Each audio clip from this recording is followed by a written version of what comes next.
nje bafowethu njengamanje ngila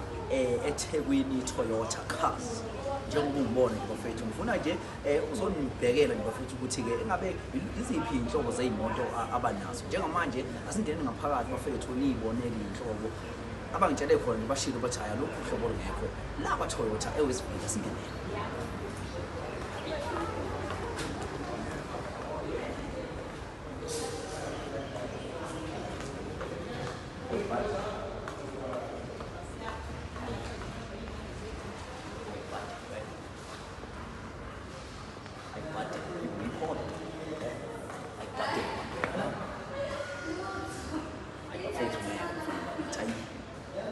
Why you comparing with them?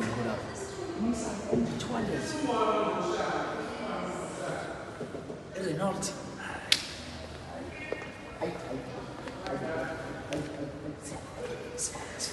Lana, sifika nini lana?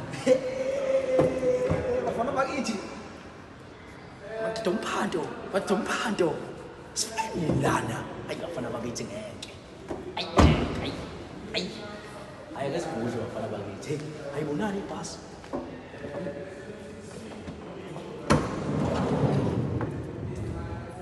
Amasithi aphenduka. Hayi buddy. Yaphenduka.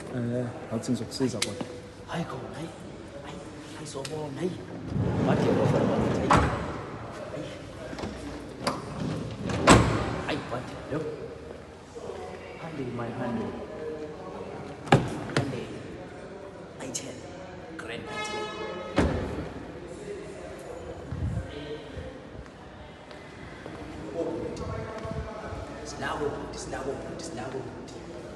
Sinako umdlalo wamanzi, sidlala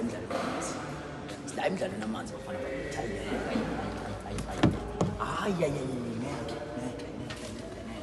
Ngeke. Sinako umdlalo wobhuti. Hayi yasaba.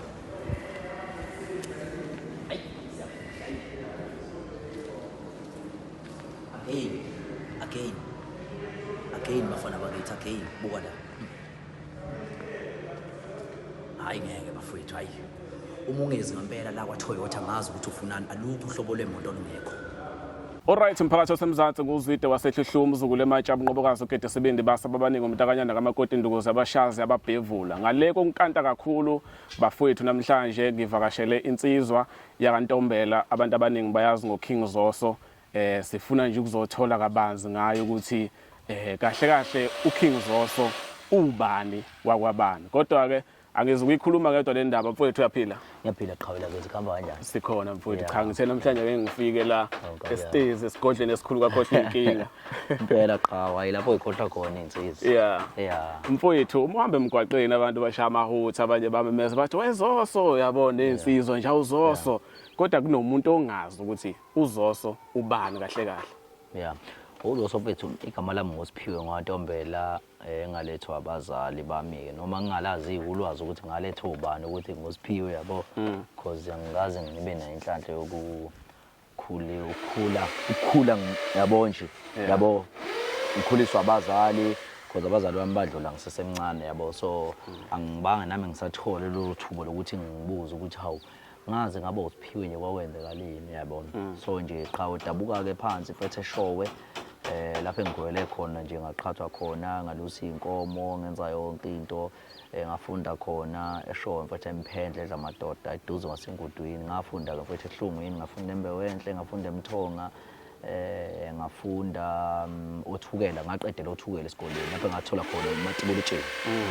mhlawumbe sakhuluma ngendaba yabazali ukuthi bakushiya usemncane siyazi ukuthi emakhamba abazali kuye kube nzima omunye umuntu uzoyibuza ukuthi njengoba sukhulilwe indoda ungake wawele ezandleni zikabani ngiyakhumbula kwathi kushona umama ngoba vele umama vele uyiwele nomalume yabo so vele kwakuphoqelekile ukuthi vele umuntu vele uzoba uyena uzoba umalume so ngakhula ke ngaze ngacela ukuyohlala nogogo nomkhulu ngahamba ngayohlala nabo ke ngahlala nabo isikhathi eside ngaqhubeka because ngafika nje khona ngisase primary ngaze ngaqhubeka ngaye high school ngafunda zonke izinto ukulusa then emva kwalapho umalume ngase ngibuya futhi ngohlala nomalume ilapho khona engaqedela khona-ke mfethu isikole ya So njengamanje kuyahamba isikhathi sekuthiwa uKing Zoso seliyaphuma leli likaSiphiwe Ntombela noma lingaphumile kodwa eselaziwa kakhulu uKing Zoso liqhamuka kanjani liqala kanjani leli gama mfethu leli gama mfethu liqale ngiyacabanga ukuthi umuntu livele kahle mhlawumbe sengila eThekwini yabo yeah cause emakhaya ngangibizwa ngomshangazike yabo umshangane ifethu yash yeah ngangibizwa ngomshangane eMandeni lapho engaqedela khona isikole ngangibizwa ngoNtombela yabo so nje leli gama qale la eThekwini yabo so bengumuntu ke obeyithanda kakhulu inyama leyo mina ngoba even ngisho thola mhlambe ushiswa ngamakhelwane eziyami kabuhlungu impela ngicabanga ukuthi khona umunye uDe kodwa isigameko kodwa savela ke lapho khona engaphuma khona ke nophutha hayi ngathi hayi impela sengoyidla impela hayi ngiyayidla impela ngidla ngalo iphunga yabo ngoba ngizoseyino kwamakhelwane yabo ngaze ngafa ukhasho kwathi ngiphume nepapa ngihlala eminyango sengoyidla ngephunga ngidla uphuthu ke hawo ngidle kanjalo ngagcine ke sekuzoso yabo so njengamanje sikubona usenimini uzothi ka social media singakubeka ezingeni labantu abangosaziwayo leli phupho lalivele likhona yini usakhula noma into nje yakufica ngendlela ngiyacabanga ukuthi ngisakhula mfethu ngangifisa ukuthi ngibe uthisha mangabanga uthisha ngibe umsakazi yabo futhi ke okwaba ngcono ke futhi ngagcina nguthintile umbhobho yabo ngagcina ngikhwehlelile kancane bathi usho ukuthi mfethu kwangalona mhlawumbe ubizo lwami yabo because ngagcina ngasebenza mhlawumbe inyanga eyodwa ngaboshwa kanjalo ngazi kanjani yabo but kusho ukuthi ngoba uma usukufuna ufisa ukuba umsakazi vele obvious vele uzoba usaziwayo kodwa ngangingazi ukuthi ngangazi ngakufaka nje ekhanda lokho yabona ukuthi hey uyabona ngoba usaziwayo ngangije mfethu ngifisa nje ukuthi ngibe umsakazi ngibe uthisha yabo mangabanga umsakazi oba uthisha ya mfethu because abantu ngibakhonzile kahle abantu yabo khonzile ukusebenza nabantu but hayi uhlala nabo isikhathi eside ngoba abantu mfethu hey kuyaphetha ukuhlala nabo isikhathi eside engathi ungahlala nabo isikhathi esincane then bese ke uyanakhunja uyabaflathela so that uzobashiya mfethu kusasemnandi yabo so nje mfethu into enjalo qhawe hayi kezwala qhawe ngoba mangikhumbula kahle impilo yakho siyibonile lokhu udana uvela nje enkundleni zokuxhumana mhlawumbe abanye bebangayinaki walokhu udana uvela kwahamba isikhathi hawu sabona uZoso uhamba ngepholo kwaba khona inkulumo futhi ukuthi hawu waqala ngemoto ungakhile qiqiqiqi sibona uvuka ngestage kodwa ngifuna sibuyele kuleyo yokuqala ngemoto ukuthi inhloso yakho yayikuphi mfethu mina ngaqala nganakhunja ngenza leto ze entertainment ngikhumbula nje ngagqoka ama-chips ngihambe mfethu ngophatha inhlelo ngibanikeze ngipha abantu yabo nje mfethu lento yokupha mfethu into endala yabo because abantu ngangibapha nje abantu mahala ngibapha ama-chips ngibapha ebethengwe ngemali yami yabo so kwathi makusenjalo ke ngangena ke mfethu kule ndima ke ukuthi ke ngishuthe-ke bese ngiyaposta bese ngiyaposta noma mhlambe ngibike ngezinto ezenzakalayo yabo ngithi hayi nangu usibanibani umculo thizeni use-comment ewathini yabo nje mfethu bese nami ngifaka iy'thombe-ke lezi-ke zabafethu abayifakayo yabo ngifake qhawe ngagcine-ke mfethu ngaqala ngamaskandi yabo ngagcine-ke sengingena-ke ngangena ngisho kopolitiki ngagcine sengihamba ngempela-ke manje ngagcine sengitravela too much yabo ngatravela mfethu akukho lapho ubungeke mina ungangitholi khona lapho kuhlangene khona abacosheli beyindaba yabo nami bungithola khona ngingafundile nginje ngingena degree nginje kodwa ubungithola kodwa ngiyacabanga futhi bekuyimina kuphela futhi mfethu umuntu obengenayo i-most nje intatheli ezala especially like KZN imini ubungithola ngiphakathi ngingaze ngifunde ngingaze ngiye esikoleni yabo bengicoshela mfethu ngifike ngicoshele ngiposte yileyo sikhathi ebengenza ngaso imali mfethu ngenze ngayo imali ngenze ngaso imali mangiposta ngithola imali mangiposta ngithola imali month end so lapho ke mfethu isidingo ke mfethu sivela la ukuthi yabona imoto yagcina isizaqala because nami ngithi ngifuna uqala ngokwakha yabo ayi ngabona ukuthi no ngeke mfethu ukwakha mfethu ngeke ngikwazi because manje ngihamba kabuhlungu thola mhlawumbe ngizosuka la la eThekwini mhlawumbe ngiya ko-Maritzburg noma mhlawumbe ngisuka la mhlawumbe ngiya mhlawumbe ngiya yabo nje mfethu mhlawumbe ngiya ko-Zulu ngale mhlawumbe yabo mfethu ngawo South Coast yabo mhlawumbe futhi umuntu mfethu uhamba ebusuku uyabona manje mfethu yabo uyabuka mfethu ukuthi hey umuntu mfethu usinda nje mfethu nguNkulunkulu la yabo cause mfethu yabo mfethu uhambe mfethu uhlale mfethu kuthiwa mhlawumbe umuntu thizeni yabo noma isikhulu thizeni Sofia ngesikhathi sokuthi ufuna uhlalo silile mhlawumbe uthi mhlawumbe kuthiwena mhlawumbe Sofia mhlawumbe ngo2 yabo ake ngenze mhlawumbe isibonelo cause ake ngenze mhlawumbe isibonelo mhlawumbe kuthiwa uPresident Zuma uzofika mhlawumbe ngo2 yabo mhlawumbe bese ngafiki ngo2 mhlawumbe afike mhlawumbe ngo3 4 yabo bese emva kwalapho uzokwenza njani ke wena angithi yabona nje manje uyagaxela uhambe ebusuku uyariska mfethu ngempilo uyabo ngoba egcineni kwayo yonke into mfethu umsebenzi okufakela nawe isinkwa yabo so nje mfethu mina nje ngasizakala kanjalo ngabona ukuthi hayi mfethu aqale ngemoto bese ngigcina mhlambe ngokunye ngaqala ngayo ngayithenga imoto yangisiza kakhulu futhi imoto mfethu because ngiyacabanga ukuthi even ngisho imali engakhe ngayo umuzi imali yenziwe ile moto le ehlele emumva kwayo okuyipholo lona mfethu elangenzela ngempela imali because ngase ngikwazi ukuthi ngihambe mangifuna futhi ukulala ngangiyeke ukuthola kwesinye isikhathi ngilale thothi anginayo vele imali accommodation ngilalele khona emotweni anginanke ngimele garage ngilalele yabo namanje lokho ngisakwenza yabo nje ngisanda kulala nje lapha enakhunjeni South Coast Eastern Cape yabo kodwa abantu ngeke kwazi bonke lokho yabo ngayilalela nje emotweni ngazithela isihlalo ngayilalela ngayivukela ekseni ngayihambela akekho umuntu owazi ukuthi kade ngilele emotweni akekho umuntu owenza njani ngoba mfethu mina angiyena umuntu oyiqanda yabo ekugcineni sekuvela mfethu istage kanje ukuthi sengiyakha iprocess mfethu yabo so sesingakafika estage usunemoto njengamanje uyasho ukuthi kade uhamba endaweni la kuhlangene khona abantu ngabe umcimbi noma ezepolitiki empilweni kwesinye isikhathi kube khona abantu oncika kubona noma usondele eduze kwabo ukuze ukwazi ukufika kulento oyifunayo khona abantu okuyibona ongathi cha badlala indima enkulu ukuthi ngisondele kulezi zinto asikizi mfethu angiqale nje mina ngisho ukuthi mfethu uposter kwami mina isibhaxo ngasidedela kakhulu yabo ngisasanda kuqala lempahla le sidedela kakhulu isibhaxo ngiyacabanga ukuthi amalink engangiwaposta mfethu mhlawumbe ayibuya mfethu ko 16 likes yabo nje mfethu bangivala ngazi ngaposta ini bangivala baboye bangivula kwase ku right ke bangivula ke yabo ngoba even ngisho ukuhlangana nongizwe mina ngahlangana nongizwe nje engibona nje ngiphithiza ku social media yabo hayi ukuthi mhlambe nje ngangivele ngirelaxile yini yabo ukuthi vele phela wena kumele nawe uma ngifuna ukwazi ngizokwazi mhlambe ngithi ngikwazi ngomunye umuntu yabo but nje mfethu nje futhi kungisize kakhulu mfethu ukusondela eduze kwangizwe yabo kwangisiza kakhulu because kwaba khona abantu engabahlangana nabo nako kwe-industry ke yabo umuntu wayengakwazi ukuthi mhlawumbe uzongena mhlawumbe emcimbini ethize yabo mhlawumbe emkhulu yabo umuntu wayethola mhlawumbe akwazi ukungena ngesimo sokuthi ke mfethu ke laphana mhlawumbe ungaziwa into enjalo yabo nje mfethu nje yabo so nje kwangisiza kakhulu mfethu ukusondela eduze ukuthi kwangizwe ngakwazi ukuthi ke mfethu ngahlangana nabantu abaningi ngashaya isipani mfethu nje mfethu kwaba right ngiyacabanga ukuthi bakhona mfethu nabanye mhlawumbe mfethu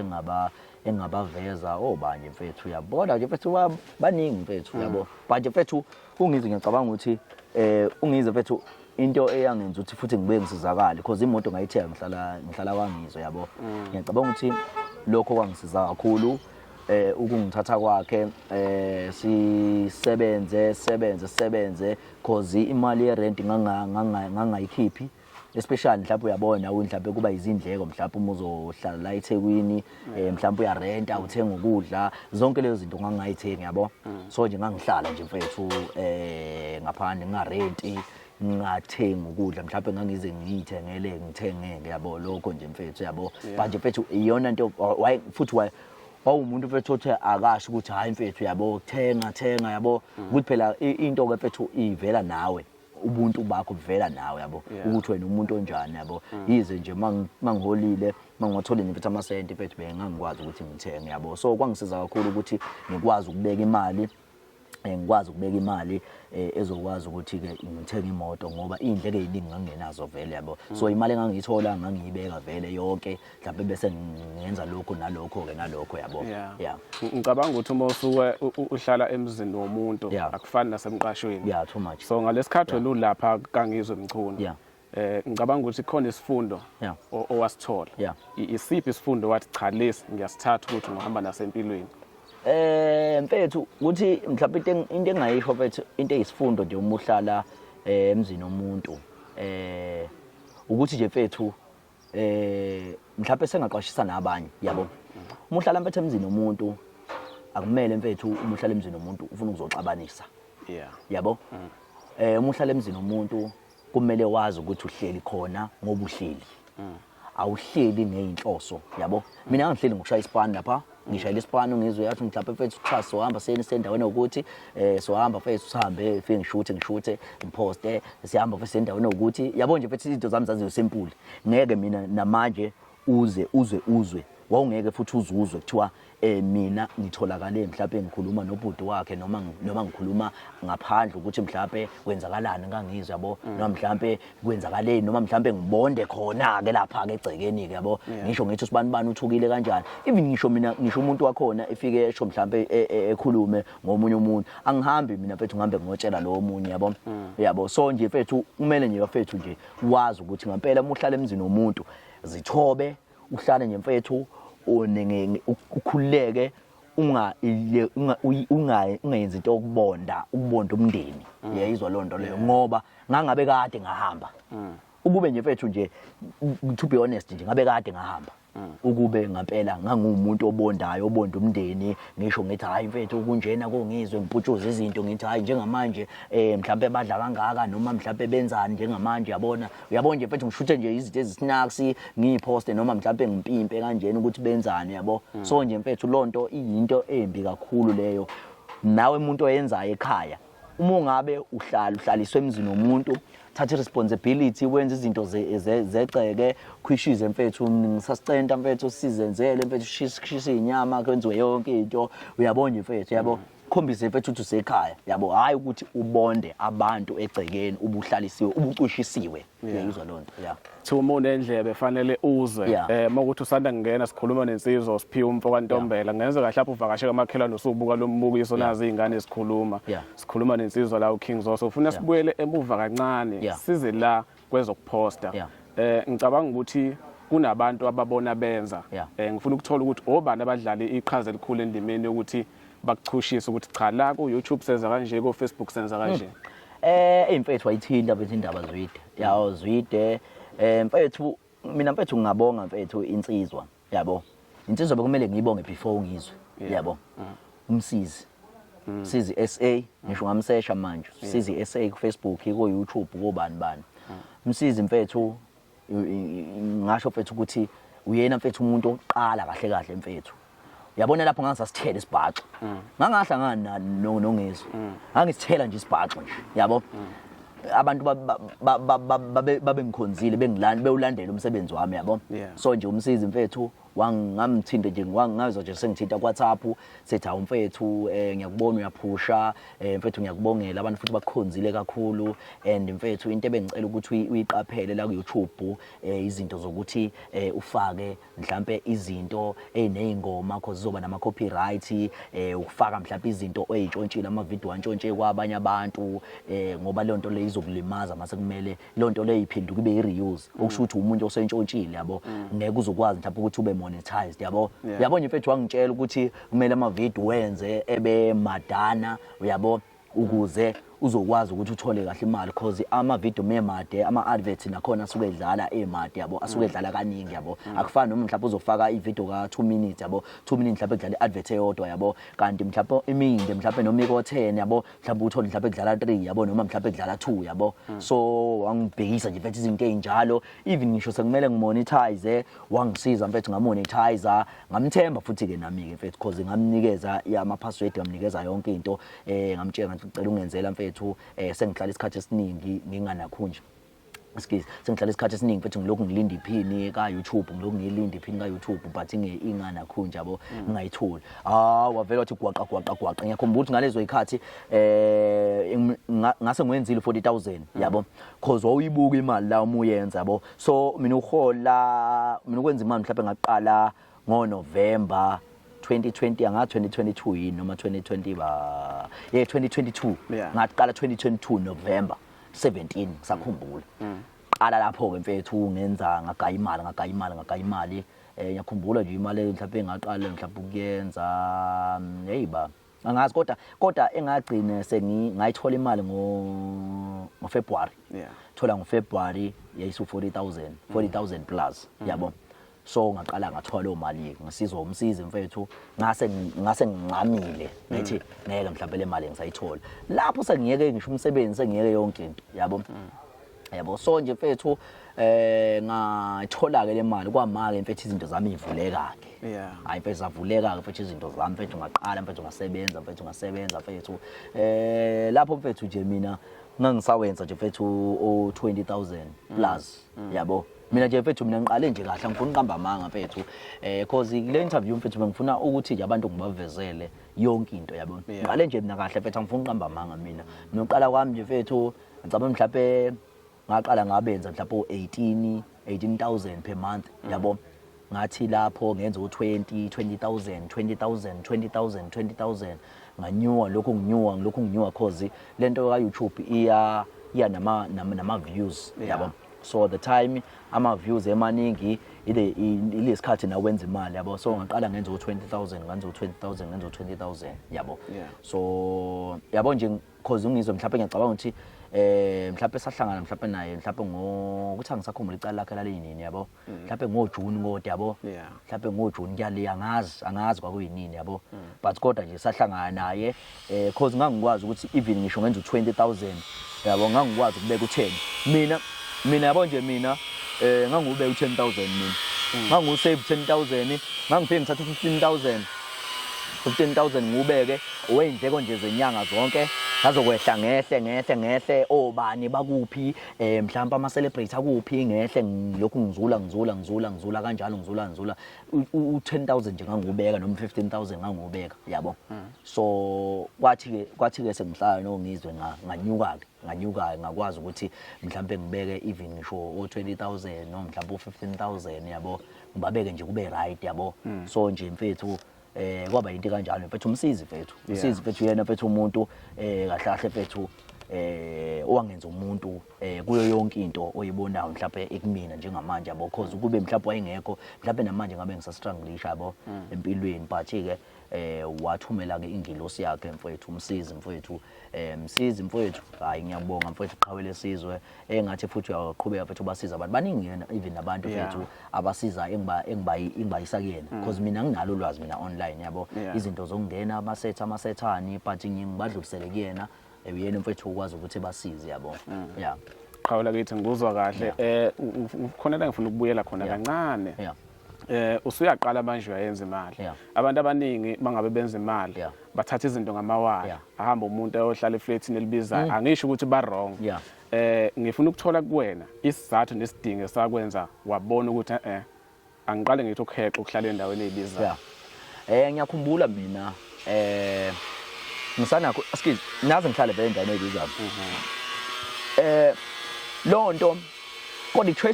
i-choice kuba yomuntu njengoba usho nje ukuthi awubagxeki yabo. Ingakho mfethu namanje ngisasho ukuthi abantu abayeke ucabangela imanje. Mina ngisaqala ukwenza uYouTube yazi mina ngane 20,000 mhlawumbe iflat mhlawumbe ngangarenta mhlawumbe ngo4,000 ba 5,000 yabo. Yabo but angithi yabona lo mali le ukuthi yayingaba njani kodwa ngiyakhumbula ngahlala mina ekhaya ngangihlala ekhaya ngiyipostela 2 minutes ngisho ngithi hey usibani umculo uthuze ubani ngithenga ama newspapers ngifunde ngiread ngiyakhumbula ngisho ukuread ukuthi kwakungishaya mfethu hey mina reading ngiyishaya reading but kodwa ngathi mase ngena la ngakwazi ukuthi ngathenga amaphepha ngiread ukuthi mhlawumbe usibani kwenzakaleni yabo ngiride ngibe ngenza i-record ngiride siphume i-story ngi-edit isithombe ngisubmit uyabona nje mfethu ngiloko nje ngenza nje mfethu into kanjalo mfethu yabo so nje mfethu angihlomekanga nje yabo angisho ukuthi omunye umuntu ngikhulumela mina ukuthi angihlomekanga ngokuthi mhlambe ngixebule isamba semali ngihambe ngosinikeza mhlambe ngorenta yabo mhlambe ngorentela indawo ezibizayo yabo cause lo nto iyalimaza kahle cause njengoba uthatha lo 4000 lo noma u5000 uthatha mhlambe uthola ukuthi mhlawumbe uhola mhlambe u20000 uma uthatha lo 5000 lo usala no 15000 yabo lo 15000 ungathola ukuthi mhlambe indleko mhlambe onazo mhlambe ku 10000 yabo kuzosala u5000 uzowenzana u5000 yabo mhlambe uthi kwanawo mhlambe uthi mncane mhlambe nawo nezidingo yabo but nje mfethu nje mina nje bengingasho ukuthi ngisho ngathi mhlambe uyahlala ke kulezo izindawo lezo mhlambe ezibizayo but kwazi phela ukuthi usave imali yabo ngoba ikhona okubalekile mfethu ukusave imali buka idingo zakho ubuke nemali engenayo bese uyakwazi ukuthi usave imali usakhuluma ngokusave imali uyisavile imali sayibona imoto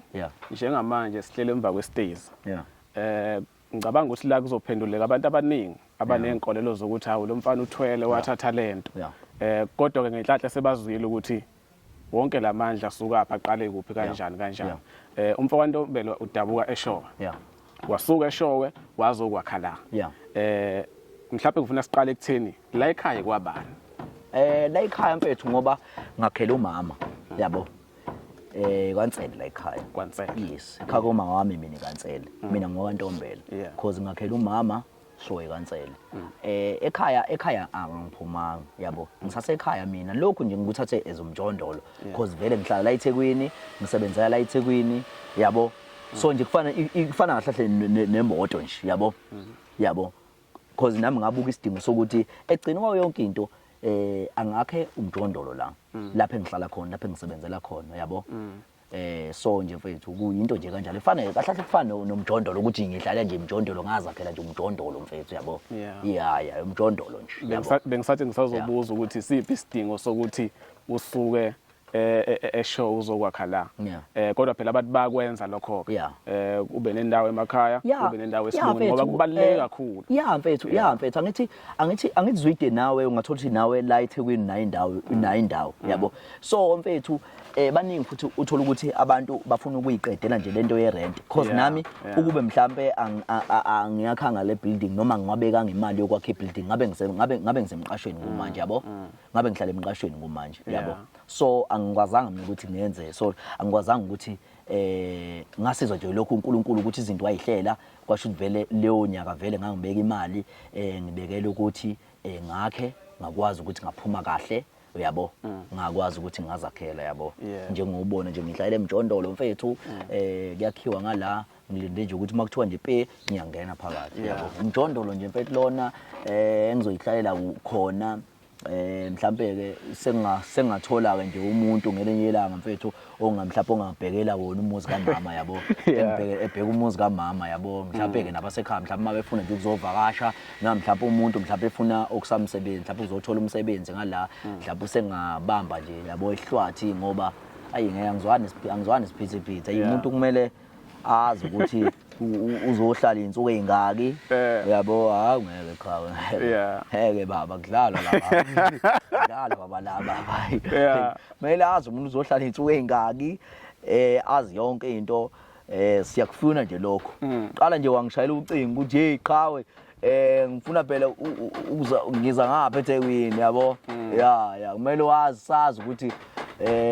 uzokwenzani ngala eThekwini yabo uzohlala isikhathi esingakanani yabo ngoba ngibalela ukukhuluma angizwani ukukhuluma yabo angizwani ukukhuluma ngiyena umuntu othanda kahle ukuhlala nabantu kahle yabo ngiyabakhonzile abantu isikhathi esincane agcineni ngifuna ukuthi egcineni ngigcine umuntu esengazi yonke into yami yabo ngiyabe ngikuthanda ukuphila privacy yabo yeah so njengamanje nawo amandla amakhulu iStays siyakhumbula waqala uthi 10 room phatha sabona ukuthi amandla ngaphezulu 13 mangaphosisi yeah iphupho lokwakha iStays belivele likhona noma into ekufice nje mhlawumbe uma subona ukuthi amandla nginawo mina qhawe lami ke iphupho nje lokwakha iStays benginaso yabo benginakho nje mfethu ukuthi sengimele lapha nje kwibalcony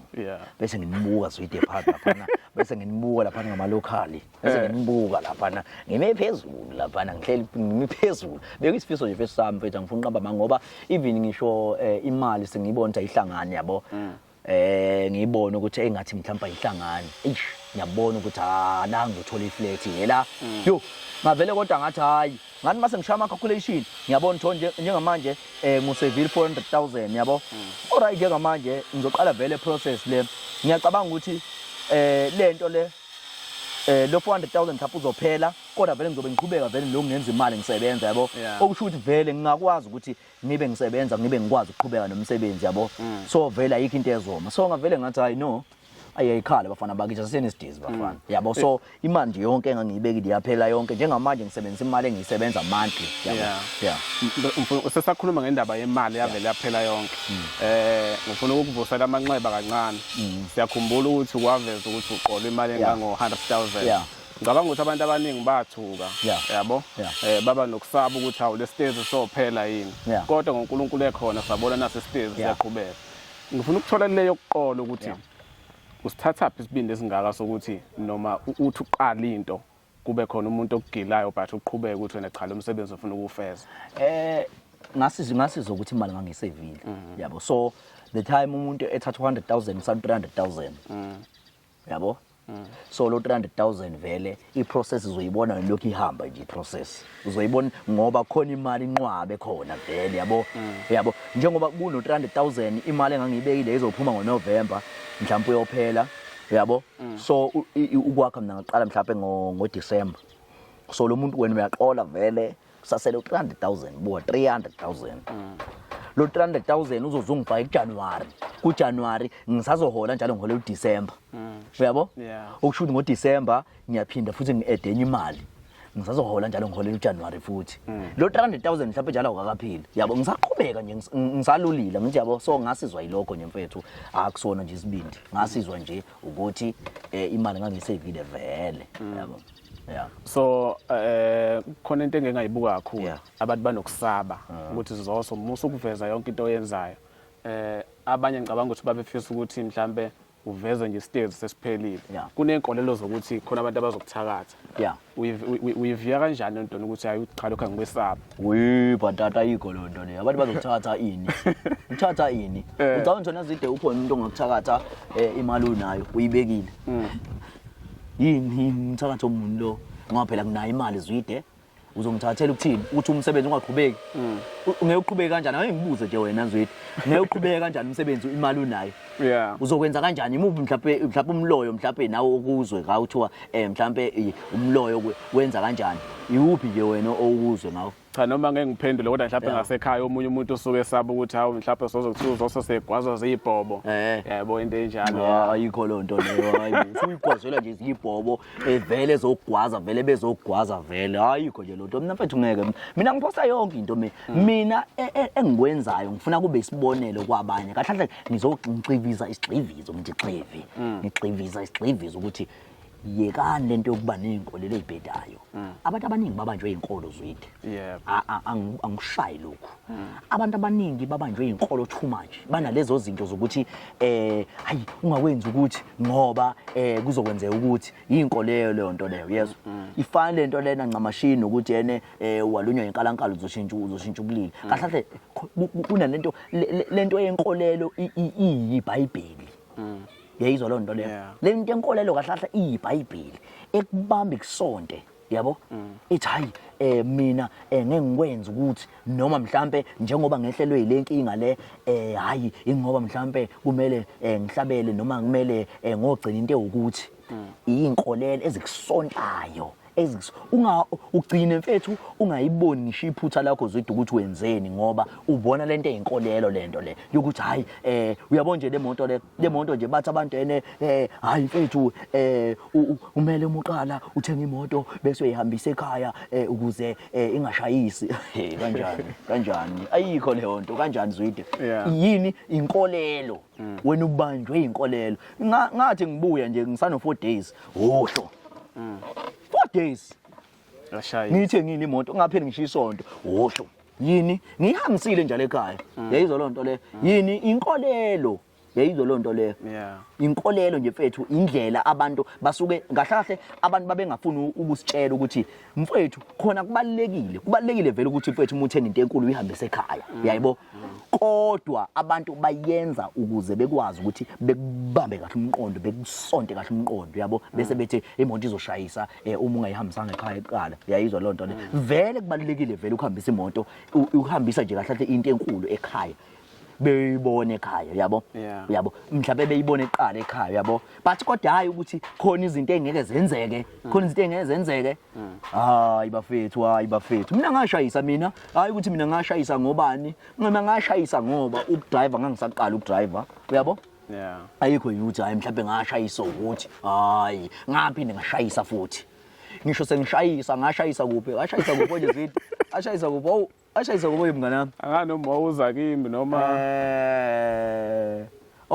hayi ogcina lo ngashayisa kuphi konje akusiyena lo baba we truck ngashayisa i-truck ngashayiswa i-truck la eceleni bazothini futhi abantu kwangena futhi incingo la kwathiwa hayi kumele uyokwenzani ngeke kusho ukuthi abantu abakufisela into enhle ngangibatshela ukuthi ngazoyisho lo nto kumina cabanga ngoba ngangena ngala umuntu we-truck wangangibona yena phansi ibuko yabo wangishayisa kanjalo ke yabo so nje mfethu ngaphinde ngashayisa futhi ngani mase ngishayisa edrobheni ngashayisa futhi kwathiwani hayi kumele fana ohlaba ini yabantu nebagula abantu bethu yabantu bagula abantu ibaba nje izikholela abantu Zwide kwathiwa yena hayi kumele wenze ini hayi kumele uyobona abantu abadala kumele uyokwenza ini ekhaya fana okwazi kwavela isisangoma sathi siyangibhulela sathene hayi nafana ngiyaboniswa engathi phela uzosazo lokho eshayise imoto ngithi awubheke losinayilo ngithi Vodacom awubheke losinayilo lokho lethu Vodacom la ngithi umbheke losinayilo lapha khona mfethu engaba nesibindi khona ngama mfethu ngahleka ngaphuma la ngama la emotweni ngafana imoto ngathi nina ningayisho lento njalo umsangano le lizobe selithele kumele ngohlabela ini ngokwenza ini ngokwenza ini la uyayizwa lo nto ayike iphutha libe kumini iphutha yabo mina ngangifonelwa angazi futhi ngangifuna ukushintsha ingoma futhi yabo ngangifuna ukushintsha ingoma efonini yabo kanti ifoni isiwile yabo bangithi ngiyiphuthaza la vele obvious vele angisaboni vele yabo Zwide manje uzothini ke uzothini ibhadi lani uqambamanga akho bhadi lapho uphuthaza futhi ngaphuthaza ifoni ngathi mangivuka nje ngavukela kuyona iPorsche Cayenne ngavukela ngayishaya athi yabreka la ihamba nalo ibrake yahamba nalo ibrake yahamba nalo ibrake so mfethu mina mfethu ingozi ezenzeke after nje yabo ingozi zefoni yabo ifoni nje mfethu iyona into engidalela ingozi kahle yabo because ngishayisa okugcina sengishayisa ngala ngasendlini yabo ngashayisa itekisi yabo yayithi thathi yabo yajika iyona vele yayirong yabo kodwa ngoba vele phela umthetho omgwaqo umushayisa umuntu ngemuva wena osuku wrong yabo but kodwa nje yayisekhoneni kanje ingaje mangiqhamuka nje ngizothi ekhoneni la kanti ke ifuna ukuthatha yajika ekhoneni la isibona abantu la eceleni siyajika khona la kwasho ukuthi vele nami ngangayinakele vele ngangisaba sathe ngithi yabo ngathi mangivuka nje ngapressa ayahamba nala wow uhlu yabo so nje mfethu alikho ibhadi lapho manje ngingaze ngishayise nje ukushayisa kukhona into engayenza ayikho into engayenza qhawe lena ke isho abantu ke besho ukuthi hayi ngiyakubonela kumele uyokwenzani hey babi inkolo yekela inkolo baba ya qhawe uthi uzosoyekelani ini inkolelo. Yeah, inkolelo cha. Angazi noma ngibeka kahle. Inkolelo mkabi yami. 90% Zwide yabantu babanjwe inkolo. Yabo. Kunabantu njengamanje Zwide wena ungaphuma la ugxotshwe imoto isondo. Lo muntu ngisho ukuthi hayi kunomuntu omdala ngiyabona khona ayikhona abantu abadala wagcena indlaphu kuye ekhaya yabo. Yazi. Yazi. So nje mfethu inkolelo ngempela zisibambile. Uma singaphuma nje einkolelweni mhlawumbe iningi izinto engashintsha mfethu. Yeah. Uzoso ngimazi egunda imbongculo. Lokho okususa zonke inwele. Ngayigunda phi? Imbongculo. Awazi ngayigunda imbongculo. Cha ngiyayibuzela. Ngayigunda imbongculo ungakabi yona iNazareth. No, khona lapho ngifuna ukuya khona. Usefuna ukuphatha umbhobho. Uyiphatha nje ngogwajo. Usufuna ukuphatha umbhobho. Uphathe gwajo awudla gwajo. Uzoso ngimazi egunda imbongculo. Yanga mngana. Njengamanje sengimbona unesihluthu. Noma singekho sikhulu kakhulu kodwa seyihlala isuthu. Kunesithombe sike satrenda kakhulu. Ubonakala unenkosi yabaNazaretha ubabunyazo lezulu. Uzoso seyasonto. Iqala nini ukufika kulento kuwena ukubona isidingo sokuthi cha ake ngiye esontweni? Inkonzo mfethu ngikhule ngayo. Bengikhonza eZayoni yabo. So ngikhulele nje mina kahlahle umanje wangifundisa inkonzo yabo. Uma ngangiye esontweni ngingathandi ngaya esontweni ngingathandi ngaze ngaya ngisho sengithanda. But nje mfethu ngikhulele ngayo nje mfethu inkonzo ngikhule nje ngayo mfethu inkonzo ingiphazanyiswa njalo le video le esiqhumile manje kumele ngiyi-upload yeah. So nje mfethu Zwide ngifuna ukuzama ukuchaza khona lokho ukuthi inkolo mfethu ngikhulele ngayo inkolo yabo. Ngikhulele eZayoni ngayeka ke yabo cause nje mfethu mina ngulayithe kakhulu bafethu mina. Mina inkolo. Yabo so nje mfethu hayi wayeka. Hayi ngayeka mfethu yabo. Ufuna ukuyigodla lento yakwenza wayeka. Hayi no mfethu ngase ngingathandi. Yabo ayikho into engathi mhlambe iyona into engayiyekela yabo cause ngangazenza izinto ezimbi yabo ngingayena umuntu owenza izinto ezimbi emphakathini mhlawumbe even ngisho esikoleni yabo but nje ngangiqondile nje ngi-right ngingabhemi ngingaphuzi yabo nje mfethu nje ngumjida nje mfethu oqondile yabo but kodwa ngayeka yabo ngayeka nje kahle kahle ngoba isidingo ngisibonanga yabo but angifuni ukungena ngize ngicine ngoba ngiyabalekela hey abantu laba hey uthinta iphuzu lokuthi ubama yena wakufundisa indaba yenkolo. Ngiyazi ukuthi empilweni uma usukukhulu nomama nobaba abadlala indima ezifanayo empilweni yakho yabo ikakhulukazi wena njengoba la ekhawuthe kansela ukushuthi ubaba nomama babengahlangene ngokomshado. I-support ekhaya kubazali bakho usakhula bobabili ubaba nomama bekukhona nokubambisana ngoba ezinye ingane thothi ikhuliswa umzali ngayedwa. Yabona Zwide abantu angibakhulise ngalokho. Mina ekhaya ngikhule mina nje ngiphaphama kwami ngiphaphame umama behlala emqashweni yabo.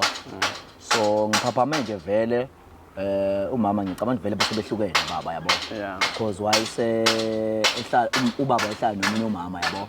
mhlawumbe nje ushuma omncane yabo wayehlala nomunye umama. So nje mfethu mina ngikhuliswe umama yonke into ngiyazi ukuthi ngiyenzele umama yabo because even ngisho bengiye mhlawumbe ukuthi ngiyaya ngiyobona ubaba ngothatha imali kahle bengothatha imali kahle baba ayikho into angazi nje ngihlale nobaba mina isikhathi ngihlale nje naye kuthiwa nje ngihleli nobaba angiyazi lento leyo yabo mina nje kubaba nje bengiya ngothatha imali kuphela ngiyibuyele ngihlale futhi nobaba futhi angiyena nje ngisho umuntu mhlawumbe obekhathalele nje mhlawumbe yabo ukuthi mhlawumbe because kuyenze ukuthi mhlawumbe ufuna ubaba zikuthona mhlawumbe umncane yabo mhlawumbe uthi mhlawumbe ufuna ubaba hayi mina ngazi nje mfethu nginakhunje lonto leyo ngikhuliswe nje umama nje mfethu bengenzela yonke into enginayekela ayikho ngisho trip eyodwa mfethu bengiyiluza nesikoleni Zwide yokuphuma nje kuthiwa siye beach siye beach cabanga bengihlala eMandeni ingisizo zeThekwini eBeach yacaba ayikho ngisho iyodwa itrip mina bengiyiluza Zwide ngenxa kamama okuyena phela umuntu ebengimbona yabo. So nje umama mfethu beyikho yonke into kumina ngisupporta ngawo yonke into ayikho into bengayitholi mfethu abantu ngizobaqhuqumezela Zwide emakhaya ukuthi mama nobaba idlaleni indima enkulu einganeni zakho. Ingane nje umuzele ingane idlala indima ngoba kumanje nje mina umama ngimkhohlwa nesimo sokuthi wayidlala indima kumina. Wangenza ngakwazi ukumazi yabo. That's why even ngisho ibuilding elanga emuva ngisho impela ngithi ekamama ngoba ngazi umama empilweni yami yabo uyena umuntu mfethu owangenzela yonke into wangikhombisa uthando ngomama wayeshona mina ngineminyaka 11 so that why namanje uyacabanga u11 ngina 11 njengamanje nginangaki yabo kodwa ngisakwazi ukukhumbula umama ngiyakwazi ukuthi umama wenzani umama kumina yabo yabo mfethu ukuthi akulula mfethu ingane mfethu nje uma uyifaka isigxivizo akulula mfethu isuke lonto leyo yabo ngisho ngathi uyingane uthi hayi mhlawumbe ngeke ukwazi ukuyispoiler ngesimo sokuthi yena mhlawumbe izokwenza kanjani yabo ngithi mina Zwide umuntu ingane nje mfethu yenzele yonke into edingakalayo enganeni kube yiyona ethi noma isiyahlobuka kodwa iyobisho ukuthi hayi mfethu uthando lomama ngiyalazi isupport kamama ngiyayazi ngoba even ngisho abafowethu nondadewethu ehlangana nabo ukhona nje mfethu uba uMPT uba lo mjitha lo MPTV yambo lo interview abafowethu labahlala emgwaqeni bayebesho mfethu ukuthi mfethu mfethu mina ngeke ngikhale ngabazali ngathola yonke into yayizwa bechaze bona uyabo okusho ukuthi wena Zwide wayebalekela wayiphunyukela wena kodwa umzali wayidlala indima yakhe kuwena umzali akanalo icala umuntu onecala wena yayizwa lonto le uyihlubukele usukuyihlubukele wena wayihlubukela wena kodwa uyidlalile indima hayi njengokuthi mhlambe awumzala uyidlalanga indima kumina ngayiphumela ngihamba ngoyintshontshela ngathola imali ngoba wena mhlawumbe awufuna ungenzele idingo eqondene nawe mzalo ngabe uzenza kumina uyayizwa lonto le so uyidlale yonke indima so uma ngoyidlalanga indima ngiyakwazi mhlawumbe ngiphume ngontshontshe egcineni ngibe isigebengu ngisho nangelinye ilanga ngothi mangihleli kanje kwi-podcast ngitshela ngisho ukuthi abazali bami abayidlalanga indima kumina that's why ngaqala umntshontsha Hey ngiyakuzwa mina mfowethu omunye umuntu uzodidiya ngasekhaya ukuthi uzosofaka i-reflect usesebenza angikuveze lokho sibuya kwaMbenze kwaMbenze yebo sibuya lapha ya kunephupho ohlezi ulisho ngoba mina nawe sisondelene nabasanda kuhlangana ngoba kuningi siyaxoxa waveza ukuthi 2027 unesifiso sokuthi inyanga nenyanga wakhele abantu uThuro kodwa futhi manje kwiqiqiqi kwaba khona into ekuthintayo ngalowa muzi lowa wathi cha ekupheleni kwenyanga ngifuna ukubakhela uThuro yini lengaka ekuthintayo Zwide mfethu benginalo iphupho because into ebeyenza ukuthi ngibala u2027 ukuthi bengibala ukuthi next year ngifuna ukwenza amabhizinisi yabo so that ngizokwazi ukuthi ngiqine kahle yabo even ngisho lento ngiyenza but ngiyenza ngiqinile yabo so kwagcineke esengenzekanga kodwa ngithi ngale ake ngibingelele nje ukuthi ngiyeza 2027 I'm coming ngalendlu lena ngibambe utouch kakhulu ngoba ngibonile ukuthi kunabantu abadala kunomkhulu kunogogo kunomfowethu mhlawumbe ongaphilile kahle yabo so indlu yabo iyabheda lokho okucakayo yabo so leyandlu leyana indlevala ngosayini kanje ngosayini mfethu kuyinto ebhlungu kakhulu engifike ngayibona ngiyabona ukuthi ngisho kunemvula mfethu kusho ukuthi labantu bagaxela uyabona nje mfethu intweni eziningi yabo yize ngithola ama calls amaningi emva kwa yonke lento le yabo nabanye abantu ngiyabona ukuthi shuthi baningi abantu abadinga impela izindlu ukusho ukuthi iphupho lami la 2027 kungenzeka mhlawumbe nakulonyaka lo mhlawumbe ligcine noma njengoba sengiqalile kuqhubeke futhi mhlawumbe egcineni egcine mhlawumbe ngikwazi ukuthi ngisiza abanye abantu yabo kodwa lokho Zwide yingakho ngishilo ngathi lokho ngoba ngikwenza nje mfethu ngingafuni lutho kubantu yabo kodwa njengamanje kunabantu abaningi mfethu abasho ukuthi hayi mfethu zosombe siyafuna nathi ukufaka mfethu isandla siyafuna ukufaka nakulawo bantu mfethu ithuba mfethu ngilivulile yabo ukuthi abantu befake ngoba yabona ucela kubantu imali kwesisikhathi ugcina usuba nokukhuluma egcineni yabo kuthiwa ntshontsha imali kanjani but kokuright ngami ukuthi mina abantu bayabona ukuthi ngiyakha ayikho into mhlambe ethi mhlambe hayi mhlambe ufuna uqola abantu kanjani abantu mfethu bengayifaka mfethu mhlambe lokho abafisa ukufaka yayizwa lonto leyo bengakufaka nje mfethu enambeni yami ethi 0789022702 bayazi bethu abantu number yami ungayifaka nje mfethu ufake whatever you want to donate noma ukufaka noma mhlambe ufuna ukunikeza mhlambe something ama blogs noma yini yabo so ungakwazi ufake kulo number leyo mhlambe leli phupho lami la 2027 ngakwazi ukuqala njengamanje yabo So yeah. Hayi ngiyakuzwa qhawula kithi. Yeah. Nasi Steve. Yeah. Njengoba sihlele phambi kwaso sisemva kwethu. Yeah. Indaba izolokhu idani ngaso. Yeah. Njengoba siphela Yeah. kuye kube kuhle egcekeni uma kukhala ingane. Yeah. Kulomkhakha okuwona. Yeah. Kuye kube nzima ukuthola umuntu ozo understand ukuthi uZwide noma umfokantombela umuntu othandwa abantu. Yeah. Uzobonakala ushutha ithomba ugaxa amantombazana mhlawumbe. Yeah. Ndotho kuyigaxa nje kodwa mhlawumbe kuyihag yabo. Engekho ke wrong. Yeah. So ngifuna ukuthola ukuthi njengoba siphela istage Yeah. unazo izinhlelo zokuthi fanele uthole umuntu noma vese usekhona lo mboni ukuthi cha nanga umuntu oyohlala la. Hayi wena uzothi ungiqhatha nabantu. Zwide fethu hey Singayibalekela. Zwide fethu iphupho kunalo fethu Zwide because uma ungasubuke la ngino 13 room ungazoyibuza wena ukuthi kuzohlala bala cha ngizohlala nje ngedwa no auntie mhlambe because ingane uNkulunkulu wangibusisa ngayikhona eyodwa yabo so ngizohlala mayithi wandi ngeyilanda hey ingane yami yabo so iphupho lokugana fethu nginalo that's why ngibona ngakhama room amangaka ngoba nginephupho ngiyazi ukuthi mhlawumbe umuntu usazombusisa uNkulunkulu ngeingane aphinde mhlambe ngala aphinde inazi ingane ama room eingane kanjalo yabo so iphupho nje liyaqhubeka but ukugana mfethu next day ngiyafisa mfethu kuzoshaya ngifuna uqamba mama but okuba khona nokungabi khona komuntu yesivala ayasivale baleka lapho Baleke lapho. uyaphi lapho Manje Steve ngoba sengaka ngena ngasakubona unesithembu. Ngoba phela amakamera maningi. Ayingeke mfethu ngeke uhlale nabantu ababili la ngoba ngumuntu mfethu ofisa ukwakha vele iqhubeka yakhe yabo umunye umuntu mfethu ngamakhele kwenye indawo ushaye futhi naye lapho yabo umakhele lapho ahlale lapho mawukuthi kokwenzeka yabo manje ngeke ngizohlalisa umuntu la naye futhi naye ngicabanga ukuthi lo muntu lo ayangazi ngoba phela laba banamapolitiki mhlawumbe naye ngamakhele esinjena ke naye lo omunye yabo so nje mfethu izinto kanjalo nje because ngeke ukwazi ukuthi wenze okunye njengoba nje isikhathi sihamba kunemodel yanyuka umuntu kumele aphinde akhe futhi awukwazi lapho kwakho okunye okuhlukile nowomunye Yeah. Cha mfowethu kuzofanele siphethe kodwa singakaphethi bengingathanda ukuthi kube khona amazwi adlulisayo kwintsha esakhula nesikhulile ukuthi empilweni fanele uyibheke kanjani. Zwide mhlawumbe bezide singakana khona abantu mfethu angibatshele uZoso mfethu akathwele uZoso yes uZoso imali uyenza online imali bafethu uZoso akathwele uZoso imali uyenza online uyenza ngezinto eziningi online Facebook yangiholela uYouTube yangiholela yabo so is the timing poster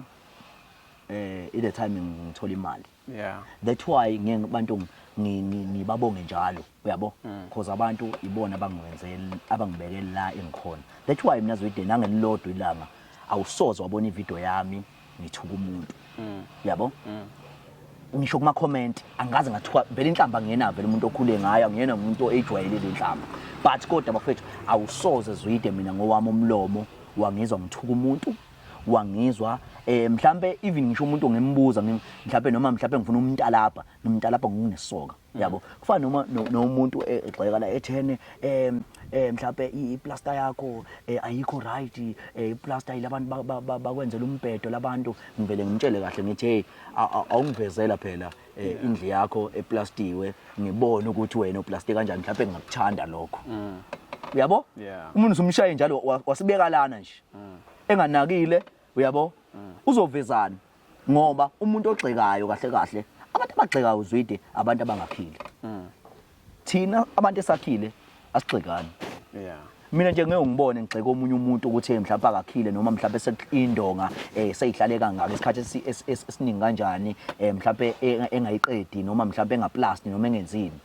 angeke ngibone mina ngenza lokho but abantu abasigxekayo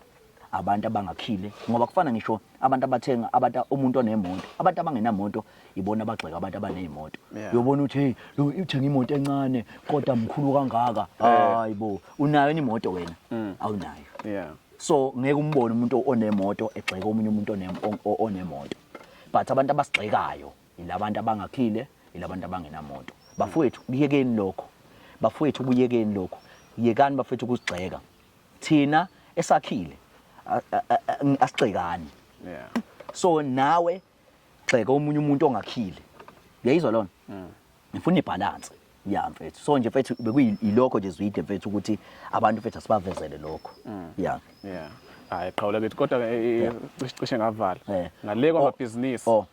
abantu bungibuzile wathi abantu entsheni bethu intsha ngayikhuthaza intsha yokuthi ayikwazi ayizazi izinto ezibalekile nezinto engabalekile khona izinto engamanid nengamanto engama-wants yeah ama-wants awahlukanisi mina njengoba ungibona nje ngigqokela ingubo eyishibhile ngoba ngiyasazi isidingo sokuthi why ngigqoka ingubo eyishibhile yabo ngoba uma seqhamuka into enjengemuva ngeke Zwide ukhale ungakhala ngoba unomona noma mhlawumbe ukhale ngoba ubona wena ukuthi mhlambe uyabona nje mfethu yabo but ungakhala but uma ungasungibuke mfethu ungabona ukuthi hey lo snacks lo uyabona lo sinayi lona mfethu uyabo yena mfethu ayiuhlama kodwa egcineni shuthi uyakwazi ucabangela imali uyabo ungacabanga lokho yabo nje Zwide uyangixosha wena ngo life buke nje manje 5 ngathenga ngeBlack Friday iyo yodwa uyangixosha ngo life uyangixosha nje mfethu bona ngigqoke usawubona ukukhuluma ngayigqokela ibhibhi mfethu ngayigqokela mfethu izinto ezishiphi yabo leskipa sasilingana price yasesitolo esicheap akazi Zwide so nje mfethu Zwide mfethu abantu ngabagqugqumezela nje kanjalo mnganami ukuthi abantu abazazi izinto ezidingo nezinto okumele zize kuqala nezinto okumele zize after yabo ukugqoka Zwide ungakubona mina ngisazidede isidwede yeah lalelani webantu abagqokayo nani bantu ababalandeli abangichomela ngabantu abagqokayo azobaxosha mina abantu abagqokayo Zwide ngizobaxosha yeah ubuke phela mangwela la buka mangiqeda la bese ngithenga imoto ubuke into engizoyenza yeah mina Zwide ngifuna ukubamba isicathulo sika 20,000 phansi ungakholwa yes yeah ngizosho futhi ngasho ngifuna icrop le video ibuyise usho ukuthi nasi ke njengamanje umhlaba namhlanje 20,000 yes isicathulo sika 20,000 ngizokubekela sona phansi bese ngithi ke woza ke wena umuntu engangichonyelwa ngawo lapho ngiphumapi ngiphuma endlini hayibo angiphumi nje ngiphuma endlini ngibambe isicathulo sika 20,000 ngihamba ngemonto mhlambe right yabo yeah okushuthi kahle kahle omunye umuntu nami ngizozibala phakathi yeah osenephupho lokuswenka ekubena angakhiki ungasho ukuthi akacabange kahle yeah ngoba ngifuna ukuthi akakiyeke lokho hayi akangakiyeki akangakiyeki akacabangisise aqhubeke nje impela sidedele isidwedwe sifuna ukuvuma yena la emhlabeni asivume yena hayi ogqokayo akagqoke bafethu yeah wena ogqokayo sidedela isidwedwe sidedele impela ungami mfethu sichaphaze mfethu yeah sina singosinight mfethu sichaphaze Zwide sichaphaze mfethu isidwedwe nawe mfethu ubona mhlawumbe ukuthi mhlawumbe lonto yakho mhlawumbe i-right qhubeka uyenzisise impela ungami kuyona uyenzisise chaphaze mfethu thina singaqoki usichaphaze thina mhlawumbe singaphuzi noma mhlawumbe singenzini usichaphaze thenga more mina advise lokho ukuthi thenga more kulokho uthi ukuthengile yabo yeah hayi mfowethu uZwide umuntu ongakwazi ukukhuluma yeah mngana kodwa ngabe ngenza iphuthu mangakusho lokho ngoba le video ngicathi ibaluleke kakhulu ngiye ngitshele ke kwesinye isikhathi eceleni mhlawumbe uzoqala ngokubongela mfowethu ngomsebenzi owenzayo omkhulu kakhulu ukuthi ngumuntu ophansi ongabonakala ukupapruka kwakhe base enhlizweni yami ngijabule kakhulu umsebenzi owenzayo omuhle kakhulu uyangikhulisa nami ukuthi ngelinye ilanga ngazi ukuthi nathi into ebalekile ngoba yabo nje nami sengiyifeature kancane ngumuntu okhule enganayo baba bandla so kuye kuzwela ukuthi yazi bekuthiwa ubaba wayenayo indawo mhlawumbe lakhe ekhona ngabe mhlawumbe izinto azikho nzima so lento oyenzayo nengane zakho ngelinye ilanga azoshaya izandla ngisho kuthiwa usekho ukuthi yazi ubaba wakwazi ukusicabangela singakabikho emhlabeni so umsebenzi muhle kakhulu mfowethu mina ngiye ngisho ukuthi kusekukhulu kusekuncane lokho khulu okuzayo nabantu ngabacela ekhaya ukuthi baqhubeke bengayeki ukuyithanda lensizwa yakantombela ngoba ukuvezile ukuthi kahle hlabelungu bakho abantu Yeah. ingakho uze wathi ngisho umuntu angadelela kanjani awumethuki Yeah. so mina ke ngomunye abantu obukela kakhulu kuwena Yeah. ngenhlanhla nje uNkulunkulu ngiyabona ukuthi uyangicathulisa kancane but siyokukhuluma ngelinye ilanga ngiyafisa ukuhlala kanje nomunye umuntu noma nawe sengixoxa ukuthi yazi mina izinto engizenzile bengibuka kubani nobani Yeah. kodwa ke siyabonga kakhulu lapho ngasekhaya niqhubeke njalo bafowethu niyeseke insizwa kaNtombela siyabonga Siyabonga kakhulu bafethu ngakhohlwa ukusubscribe bathi bakulandela apha abantu. @Zwide Production TikTok naku Facebook Yeah. naku YouTube @Zwide Production. Yeah bafethu yenze njalo bafethu nambe no subscribe ku YouTube nambe nimfollow mfethu ku Facebook na ku TikTok njengoba eseshilo ukuze nikwazi bafethu ukuthi ke umngane wami inkabi yami ke le yona inkabi yami eshutha wonke amashows le Yeah. yiyo le nkabi le ngicela nothuka yona. Lungile siyabonga bafowethu kakhulu, bafethu. hey besisinda ke lesigqikilisi ya besisinda kakhulu Yeah, umuntu mntanami. usakhula la embhojeni kodwa Yeah. siyabonga Yeah siyabonga kakhulu popo. Awunamali. bafowethu lihle iqiniso